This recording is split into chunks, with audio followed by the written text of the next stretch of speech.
always like looking up and seeing that Mike Florio from Pro Football Talk Live is joining us here.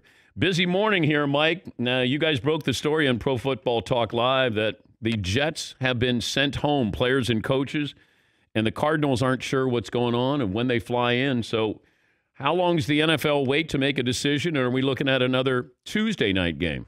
Well, here's what's going on, Dan. They're retesting the player who tested positive. It's a presumptive positive. It could be a false positive, which is odd because I don't remember the NBA or the NHL having any false positives whatsoever, but they are retesting the player. They sent the players and coaches home out of an abundance of caution. They'll know more later in the day. Basically, you get the sample, you send it to the lab for the test, you wait for the result. Once the sample gets there, it doesn't take all that long to turn it around. Then they'll know what they're going to do. But until then, they're losing a work day. Friday's not the most important work day of the week, but they're still losing a work day in advance of their game against the Arizona Cardinals. So I don't know what happens at this point. If it comes back as a confirmed positive, that obviously complicates things. If it's a negative, then they move forward, presumably on Sunday, although I don't know, maybe we're going for a triple header on Monday, the way things have been going lately. And then the Patriots, you know, I just asked McLovin, is Cam Newton playing in this game against Denver? Is Stephon Gilmore playing? Here we are Friday, and have they been given clearance? What you need to have, if you're asymptomatic, 5 days and 2 negative tests at least 24 hours apart. They believe Cam Newton will be able to play on Monday night when they face the Broncos. Now, Stephon Gilmore tested positive on Tuesday, so the timeline for him is tighter. You're talking about a 6-day window if he's asymptomatic and if the virus clears his body to the point where he can have 2 negative tests. But, you know, Dan, what this Patriots situation underscores, and I saw the reporting today, and it's every morning between 7:30 and 8 o'clock Eastern. It's like the Clarence Beeks crop report, and you'll see 10 different reporters all reporting based on the same unnamed source, whether there's negatives or positives. Just because the Patriots are all negative today doesn't mean they're out of the woods because of the incubation period. That's the one thing that keeps getting lost in this. Someone could have been exposed to the virus based on contact with Stephon Gilmore on Monday night in Kansas City in that cramped locker room that they have there, on the flight home where they had the 2 planes, the guys who did have close contact with Cam Newton and those who didn't, and Gilmore was on the plane with the guys who did.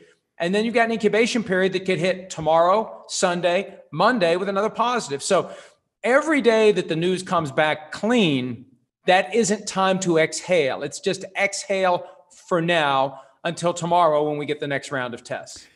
Is there a contingency plan on pausing the season where maybe a 2-week or 3-week window and maybe bubbleizing these teams in hotels? I don't know how drastic, how strict the NFL can or would get.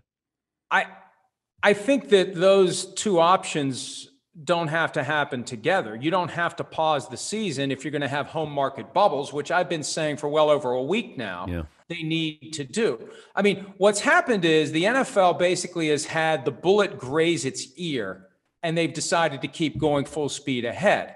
They got lucky with the Titans, although I don't know that I would call it lucky if they don't play their game this week, and they will have missed 2 games because the makeup of Bills at Titans is going to be a lot harder to pull off than Steelers at Titans. But at some point, they've just got to hit that button and say, we are putting everyone in a hotel. You know, the NFL's attitude is basically, we're going to have people who test positive. If you follow our protocols, it won't spread, which I don't really buy. And I'm told that when they had a conference call on Monday, Dr. Sills, the chief medical officer, was pushing the idea that the NFL's approach is actually better than what a home market bubble would be or a regional bubble would be. And people just aren't buying that. It's not better. You can't just accept, oh, well, we're going to send 170 people home from every team every night, coaches, players, essential personnel. They each have their own story as to what they do, where they go, who they interact with. And we just say, well, you know, some of them are going to be positive from time to time. We'll just deal with it. It's better to put everybody in a hotel, lock it down, get everyone sign on for it. If they're going to opt out, give them another chance to opt out. That's what they should do. And I feel like they're eventually going to do it.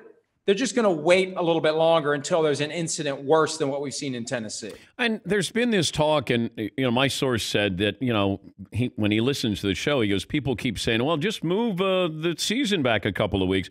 And he just says, remind people that not everybody has missed games. So Tennessee, if they miss 2 games, let's say, do I have an extra 2 weeks before I start the playoffs just to accommodate the Tennessee Titans? At what point does the NFL say to a team, you're going to forfeit a game?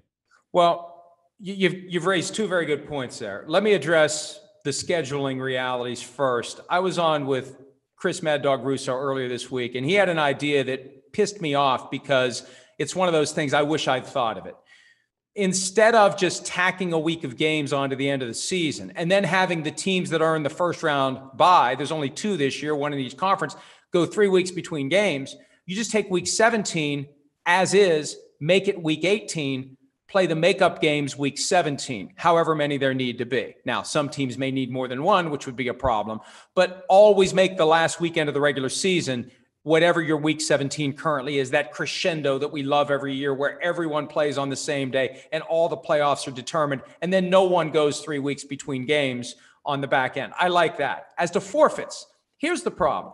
2 problems for the NFL. 1, if you start forfeiting games, you have to start cutting checks back to the networks. They're not going to pay for games. They're not going to pay to come on and say the Bills have beaten the Titans 2-0. All right. Secondly, because that's in the rule book.